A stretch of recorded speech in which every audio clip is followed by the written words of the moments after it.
Hey everyone, thanks for joining us. I'm Mike Bilodeau, executive producer of Plastic Oceans Europe, and our guest today is Raquelle de Vine, all the way from New Zealand. Raquelle is sort of a hero of mine, and she's really guided me through to get me involved in this ocean rescue single-use plastic war that we're on, I guess, for lack of a better phrase. And she is the founder of Algalita South Pacific. So we're just going to have a chat today, talk about the work that she does, what direction she's hoping to head into after COVID, and how COVID's affecting her work. Raquelle, how's it going? Good. Stoked to be here and catch up. It's awesome to see you and where you've gone to after last time I saw you. Yeah, it's been creeping up on a year, eh? Since we've seen each other. Yeah. Still pretty crazy over on the coast, though. Yeah. The old landfill, all the work that's gone into it from all the good people. The old landfill seems to still be spitting out rubbish, and the other landfills across the country seem to be basically unattended to, which is pretty contrary to what the government promised later on last year. But I guess right now everything's at a standstill, right, with COVID. So yeah, can't expect too much. Mm-hmm. Why don't you tell everybody a little bit about your background, how you ended up where you're at, and all the great stuff that you do. Sure. All right. So, born and bred Kiwi, raised by the sea, as most of us are, because you can't get too far away from it on an island.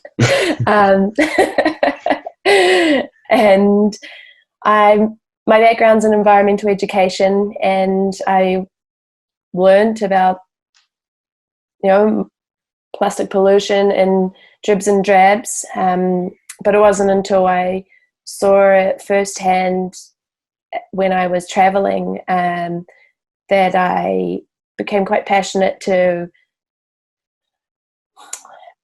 avoid it ever being a reality in our home in Aotearoa, New Zealand.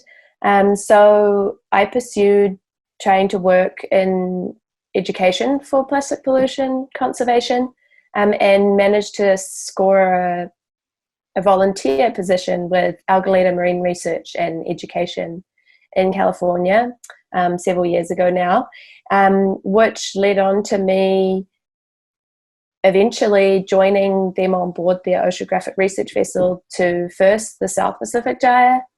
Now a few years on, I've been to both the South Pacific and the North Pacific several times, and I have over 18,000 nautical miles alongside Captain Charles Moore, who's been dubbed the discoverer of the Great Pacific Garbage Patch. So what we do is, we go to sea, we research it, we document it, and then we try and bring that information back to shore and communicate that with, our local community, in particular youth, and just trying to innovate education to really change the perspective on waste in general. And I think probably one of the biggest things for me is that I've realized that it's not a national thing, it's a global, and the trying to avoid New Zealand ever ending up like, places in Indonesia is, we still have to see our own responsibility that we're contributing to it. So but that's basically me. I am back in New Zealand now, which is really nice. And like Mike said, I've founded a subchapter called Algalita South Pacific, and we're just continuing our work down here in education research. And you were quite busy for a while there, and now you're sort of have to put the brakes on. Are you still like quite active, despite the fact that you're sort of in I guess a mild lockdown in New Zealand compared to where we're at. But yeah, lockdown all the same. Are you finding it like, difficult to stay active, or are you still got quite a bit on your plate? Yeah, well, it just sort of like everywhere just stormed in and closed us all down. We had a whole bunch of education workshops scheduled in schools all over Canterbury. And so as soon as our lockdown came in, they all got postponed. We don't even know what that's going to look like. Schools, some are going back, but not completely, and when, we don't know. So that's sort of all gone on hold, but instead it's just allowed us to focus on other things.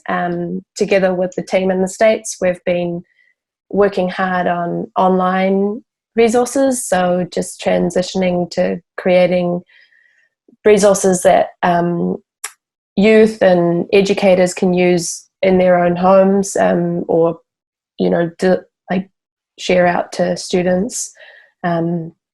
So developing those. So it's been a nice opportunity to just be able to kind of scrub up on some of that stuff and focus on other areas.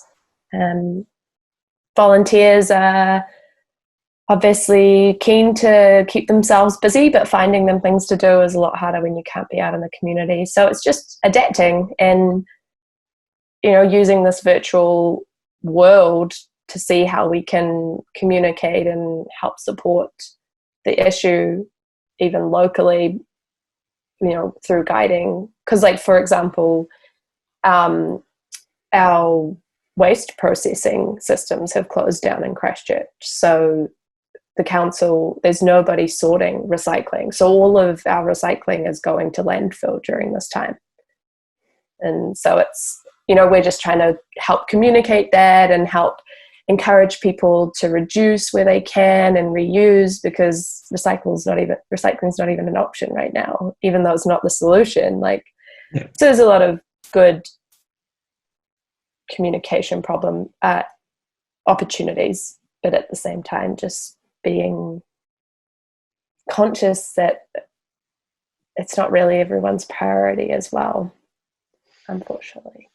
Yeah, we were talking earlier before we started recording that it's a bit of a tricky time to bring up the issue of plastics and single-use plastics and waste and everything. I mean, it's still something that's on everybody's minds, but it's almost taken a back seat to this sort of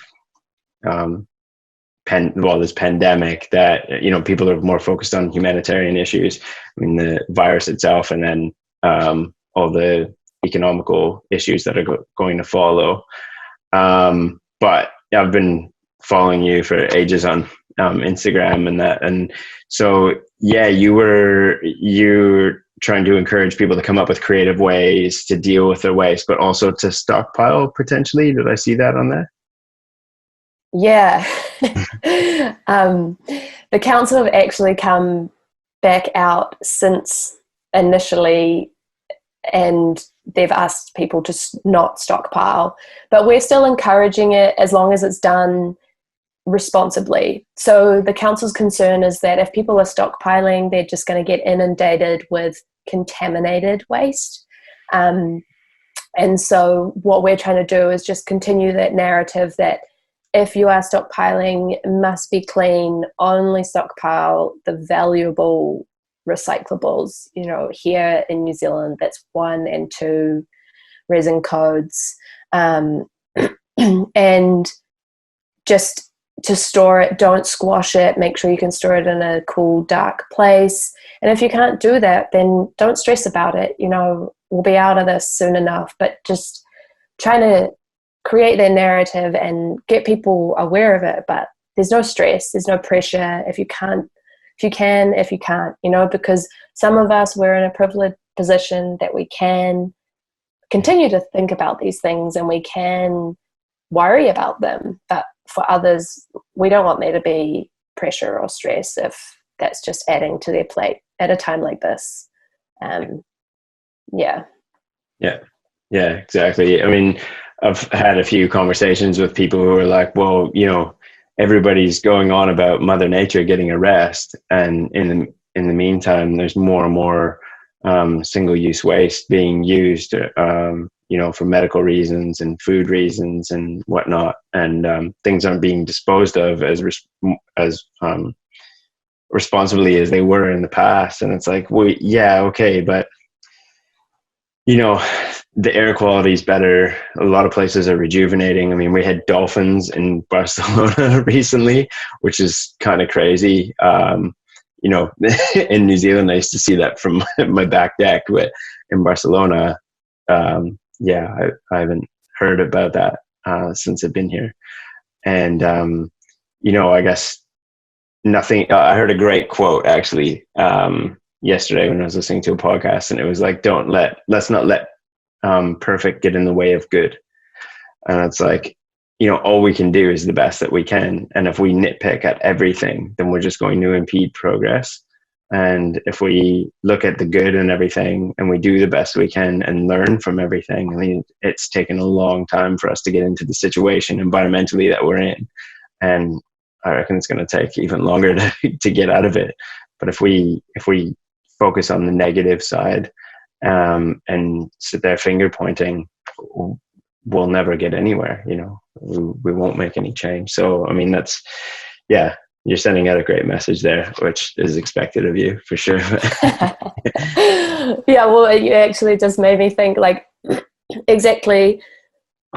And before we were talking, you were saying how you've gone through that growth of transitioning away from, it's like the stages of grief. You went through, there was like initially the realization, you've been through the really angry part, and now you're like coming into this like realm of actually, well, what's the opportunity here? Like, how do we see it, like, this is the reality. Like, everyone that works in some sort of social or environmental service constantly faces day to day the frustration that what they want doesn't happen fast enough, right? Mm-hmm. But it's the reality. And so the opportunity, like you were saying, of, well, yeah, we're not going to change it immediately, we're not going to do it potentially exactly how we want, but looking around everywhere and seeing the changes that are happening and the small opportunities. And that's what I think about this current situation, is that the opportunity for people to see and understand our ability to adapt and to change is quite exciting.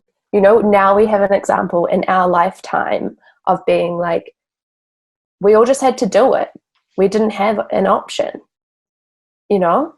and we could do it. We all adapted, because that's the thing. Like, we're just, everything that's facing us, we're just going to have to continue to learn how to adapt. And we can only hope that we adapt in a much more synergistic, I don't even know if that's a word, but it is way,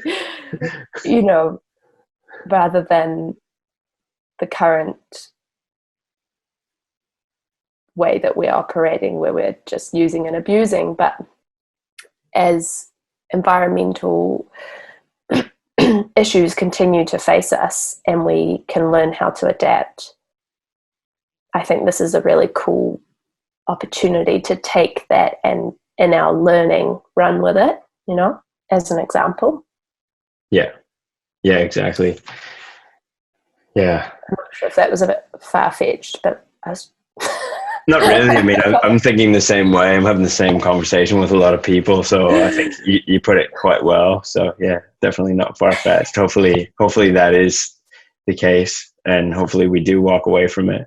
I was talking to a friend yesterday, and I was using the analogy of like this current. So in Barcelona, we've been locked down for over a month, and I was using the analogy of a long weekend, and I was saying I keep saying this is a time for us to all reflect and, think about how we're living, and not just environmentally, but personally, like what we do to ourselves, the food that we put into our body, the way that we balance ourselves out.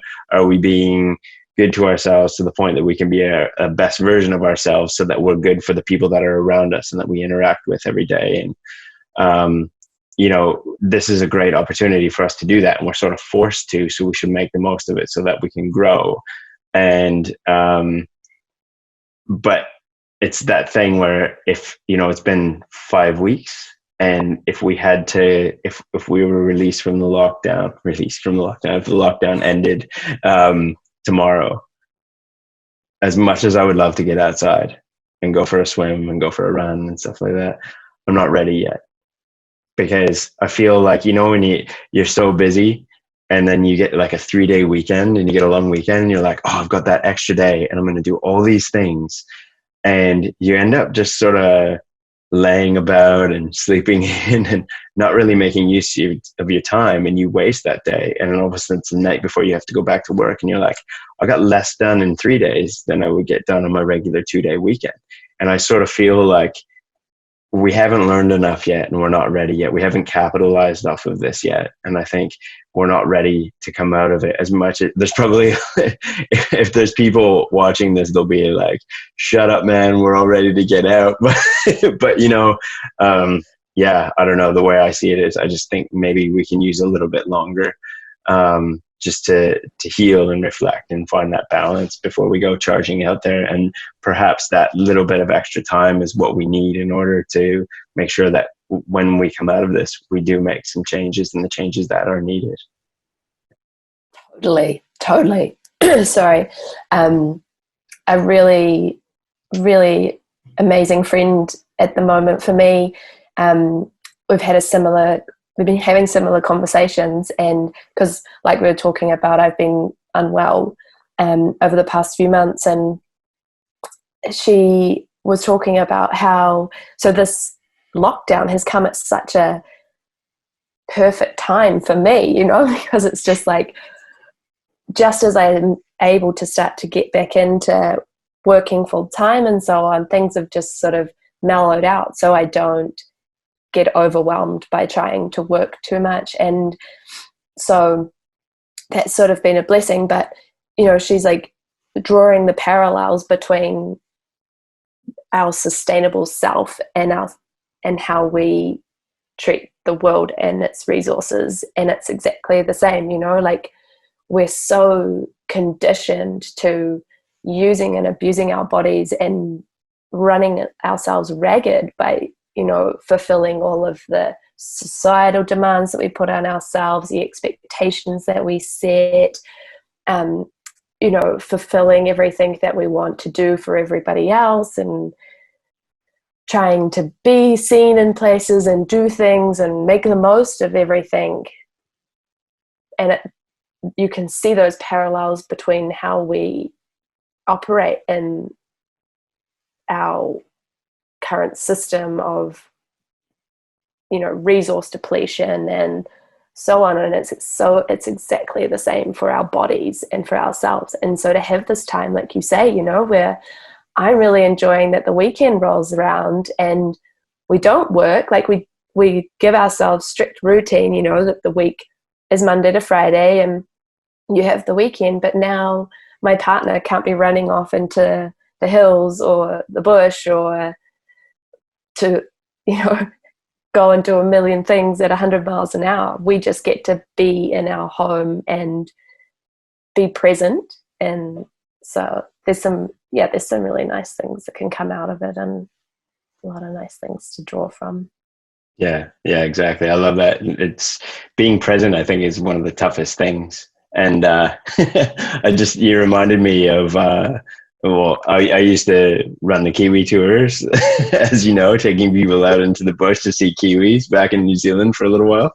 And one of the guys that I worked with, that was one of his favorite things to say when we were briefing people. He's like, you guys are about to do one of the hardest things ever, nothing. And it's one of the hardest things for people to do is nothing. But if you can handle doing nothing, you'll get so much out of this tonight.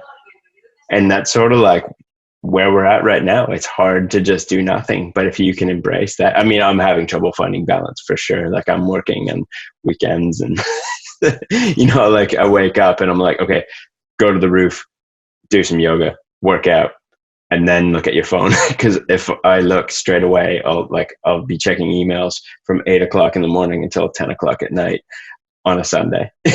And yeah, but I'm slowly learning for sure, and my partner is slowly learning, and we're doing the best we can. We're like, all right, these are the things that we really want to do this week, so let's get all the things done that we have to do so that we can do the things that we really want to do. And we're getting there. Routine's a big thing, like you said. And but yeah, also just being in the present, because right now is never going to happen again, right? So just make the most of it. Yeah, totally. Yeah. We're gonna wrap this up in a minute or two here, but I just I don't know. Like I said, you're definitely a bit of a hero of mine. Aside from being a friend, you've definitely inspired me from when we met to Friends Joseph. If anybody's watching, hey, Friends Joseph, that's where we're and I mean, you followed your dreams, and you followed exactly what you believed in, and you followed your passions from an awareness or an awakening that you got while you're traveling, and now it's brought you to this amazing place. And I'm sort of slowly starting to do a similar thing, and you've sort of paved that way for me, like somebody that I know has gone and done this, so it's possible for me. So thank you for that. And I'm getting a lot of people reaching out to me, which I'm sure you've had as well. And I'm getting people reaching out to me every day going, hey, I'm just passionate, but I don't know how to channel that passion. Do you have any advice, or can I get involved? Can I help? And so I can give a little bit of advice, but I mean, someone like you could probably give a lot. So if somebody was just they just kind of experience that awakening or that awareness, and they have the passion and they want to make a difference, is there anything that you would say to them? Any words of wisdom that you would impart on them to keep them motivated and let them know it's going to be okay? I can try. Put you on the spot, sorry. No, that's all good. Just keep going is the be all and end all, really. It's sort of cliche, I guess everyone says that, but and say yes, say yes, because things will come your way, and believe that you can do it, because I guess we all have to make ends meet. We all have lots of other priorities and commitments in our life. But if there's something that you're really passionate about, you're never going to be truly happy until you follow it and you find the way to address it. So just keep going. Don't put too many expectations on yourself either, because you need to strive, but you don't want to become overwhelmed and think that you can't do it, because you can. Everybody can, in whatever little way that you do something. Yeah. Awesome. Thanks. Raquelle de Vine, if people want to follow what you're doing and check you out, where should we send them to? Well, you can't miss us on Instagram, Algalita South Pacific. Same with Facebook. We're hanging out there. So yeah, come along and give us a like, follow us. And if you're in Aotearoa, New Zealand, you can jump online as well and get in touch. If you're an educator, if you're passionate about the movement, whatever, you can connect with us, and we'll have opportunities for you. Awesome. Thanks a lot for coming on here and agreeing to do this. And it's really cool to talk to you again. And thanks for all the inspiration and all the work you do. Oh, thanks to you too. All right. See ya.